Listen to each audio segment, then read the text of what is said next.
悪霊退散. This trailer for Lars Alexander is a really big one because in the live stream I was asking everyone what character you think was done dirty in Tekken 7 you would like to see given a second chance in Tekken 8.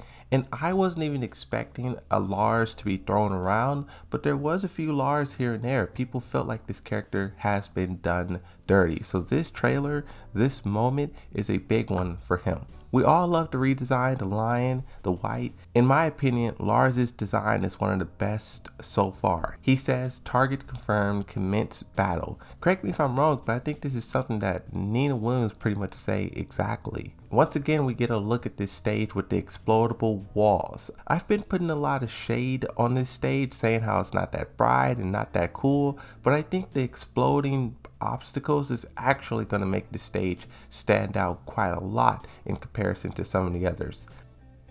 Jack tries to sidestep. This is something that I've been talking about on the live stream, is the sidestepping. People feel like in Tekken 8 the skill gap will be removed, but I'm trying to really emphasize that they are showing us sidestepping, they are showing us defense. Even though Jack sidesteps here and it doesn't work, you can still see that movement is going to be a big part of Tekken 8. Just like right here, Lars does an attack, he gets plus frames, and then Jack is button mashing. So what happens?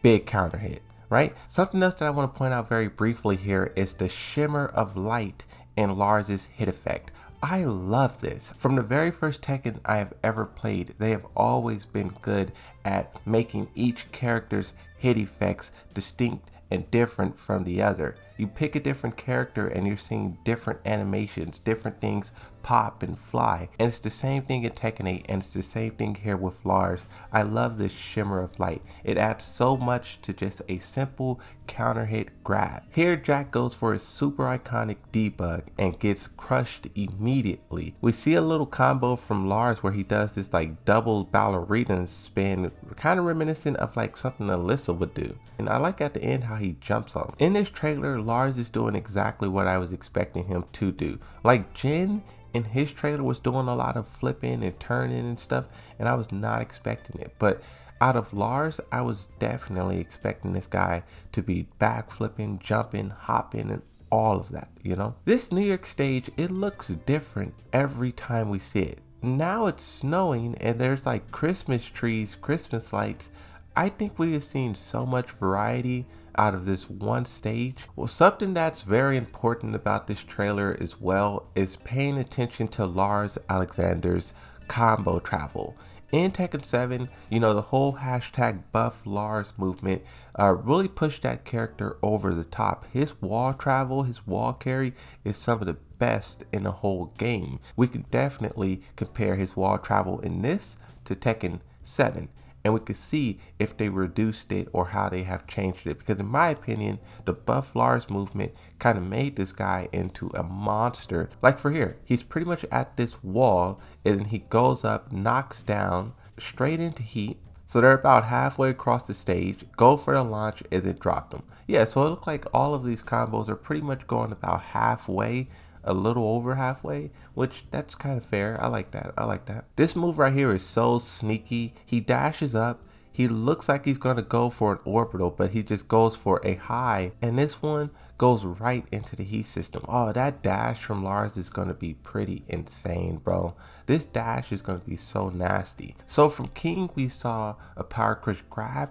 Lars has this power crush shoulder charge where he has all this electricity. And to me, this kind of looks like the 5.0 update, the wall tactic. You know how they had the wall tactic that's like plus 15 and you can spam it? Of course, this you can't spam it, but it looks like the exact same situation, right? Then you go for another mix-up. Kazuya tries to sidestep once again, and I don't even think this is a counter hit. I think this move just launches on low.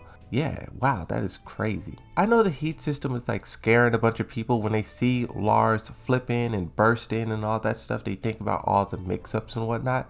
But as long as this move doesn't have any power crush properties, which it doesn't look like it does, all you would have to do here is just like orbital, hop kick, right? I think that's going to be the response to a lot of these situations, is try to either predict the high, mid, and low and react accordingly, right? This rage art for Lars is actually going to be pretty good. You see how he lunges at the opponent. This is kind of the rage art that you want. It's the one that kind of, it's a mid, and he kind of like travels a little bit with it. I don't know how the tracking is going to be, but this is the rage arts that I like because it's easier to hit these ones. Mid, travels, and it may have some tracking.